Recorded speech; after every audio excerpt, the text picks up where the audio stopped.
Are you concerned that if you can heal yourself or not? Does that cross your mind, or are you concerned about that? I don't have fear of getting sick or injured or anything. I feel like it's always in God's hands, and our conscious awareness of where we are at, I think psychologically, spiritually, and emotionally is the most important. So if I focus on that, everything else is divine. And define conscious awareness for me. Conscious awareness is a state of living in self-truth. You know, we can lie to ourselves, but God knows we're lying, and unconsciously we know we're lying. And so when we remove whatever that block of fear is that causes us to lie, we are in a conscious state of awareness. It's not a psychological conscious state of awareness where people go to yoga and they get present. That's not consciousness. Right. Consciousness is a spirit of truth, and it's a soul consciousness that we then allow into our body. And have you always had that? The awareness? Yes. Perhaps. I mean, you were not aware that you had the awareness? I was never aware that I had the awareness, and it got me into a lot of trouble as a child. Can a person be aware that they have the awareness? Potentially, but I think that there are a number of hard knocks that take place first to bring you into awareness of your awareness. And when you say hard knocks, you mean what? Difficulties in life, tribulations. I think that if you are given a certain archetype of soul consciousness, there are hoops you need to jump through to become aware of that. Otherwise, you think you're just like everyone else. But that's where the hurdles come in, and it's not a better than. It's just it's a different way of living. It's a different predisposition to so-called consciousness. Can other people have other people recognize the consciousness in you without you having to mention it? We always recognize one another. I can walk down the street and I'll make eye contact with someone. They'll make eye contact with me. We will stop. Almost without words, there's an exchange, and then maybe a conversation. And that has happened my whole life. It could be any. I actually, the bus driver taking me from LAX on the shuttle, they do the shuttles now to the taxi. Right. She and I mean, this was midnight last night, 1 a.m. when my flight got in, an immediate connection. And it was just, I can feel it like through my heart. It's a very warm feeling and sensation. And did you guys look at each other and go, praise the Lord? We didn't say it, but I think we said it. Really? It was just it's a soul recognition. It is, devoid. That's why I strip everybody of their human container, their background, their occupation. I don't want to know anything. I want to feel who and what you are. It's very different from looking through human eyes. Amazing. Do you ever doubt this yourself about this? No, and it's gotten me into trouble when I do doubt it. And so that's why I don't, but it's a very strange thing to continuously trust. And why, if you're conscious of it, right, why would it be dangerous to trust it? Why would you ever have doubt? Because we're outnumbered. If you have a predisposition to this other sensation, and 99.9% of the individuals around you don't process things in the same way. And I want to make it really clear, it's not a hierarchy of any sort. It's just a different predisposition to interpreting, life on Earth. But consistently, I think we're outnumbered in terms of intuiting or seeing or feeling the world in this way. So if I'm walking around and 99 people are interacting with me on one level, and then the bus driver is not. She's that reminder to me that there's a different way to see things and to feel things, and that trust moves in as a feeling and emotion in my body. But when you're consistently faced with a different consciousness or a different truth, day to day, as a human being, your mind registers that on a loop, and that it runs in conflict with your soul, I think.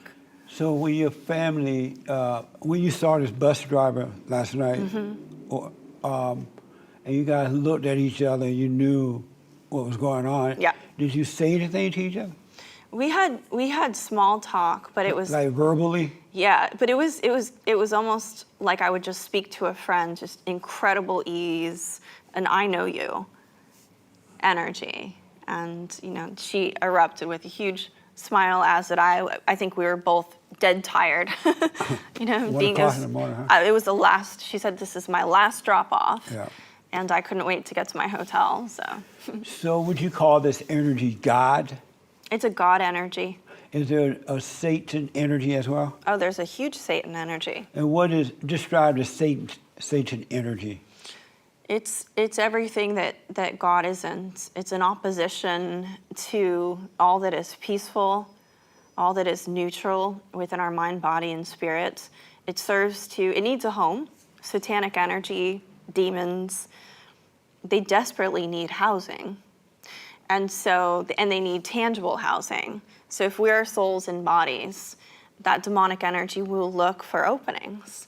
And there are various ways that we can create openings for this energy. Amazing. And so have you ever been attacked by a devil energy in someone else? They saw you, or you didn't really know them, or 100%. in the same room? Or... 100%. In fact, they'll seek you out. And they like to go to church, too. I bet. Best way to find the devil is within a church, right? Absolutely. That is how I met the first person that I would call a complete, they'd made a complete contract with the devil. And they attacked you? They sure did. And what did they do? Well, they befriended me. And being young and being in a church and not really knowing, not expecting the devil to live in a church, I guess, at that age. This is right before I started my work. I befriended this person, and there was almost a possessive feeling, almost a feeling of not only being watched, but also that they had some kind of control over, where I wanted to be or when I wanted to see them, things of that nature. And it was like a false positive spiritual energy, almost an intoxicating energy that felt abnormal. And I did pick up on that. So as I pulled away, the devil got like crazy, very overactive. And I later learned that they were a disciple of a self-proclaimed witch. Wow. Who would work in Manhattan and go to these spiritual meetups, New Age spiritual meetups in New York City. And they're everywhere. They're rampant. People have no idea what's going on. Amazing. What you do, are you ever called New Age? New Age? I'm sure I was called New Age, especially when I started and not knowing what to call this. Innocently using the word Reiki. And again, I never completely identified with that. I took one Reiki 1 training. I didn't get my master's, nothing like that. I am fairly certain. And you say Reiki? Reiki, R-E-I-K-I. It's a Japanese energy healing. So I'm sure, the Christian Bible thumpers. What do your family think of you? I don't know that they understand my work at all. I think it's a hard thing to understand. Even your parents? I think it's a very foreign concept for anybody who's not predisposed to this, or very active in the church even. Would this be the same as believing in God? Do you believe in God? Absolutely. You believe in Him? Since I was little. And how do you know you believe in Him completely? 100%. It's absolutely. So how do you know you believe in Him completely? When I was little and I'd be in a church or, really difficult situation, as I always found myself in as a young child, with no one to, protect or soothe. You have 2 places to go in those moments. You can psychologically split, and that's where mental illness comes in, because mental illness is designed to protect you in situations where you're not protected. Or if you're very lucky, you can merge with God. And that's what I always did. So that was my sanctuary, like my safety zone. When you were little. When I was little, from as little as I can remember.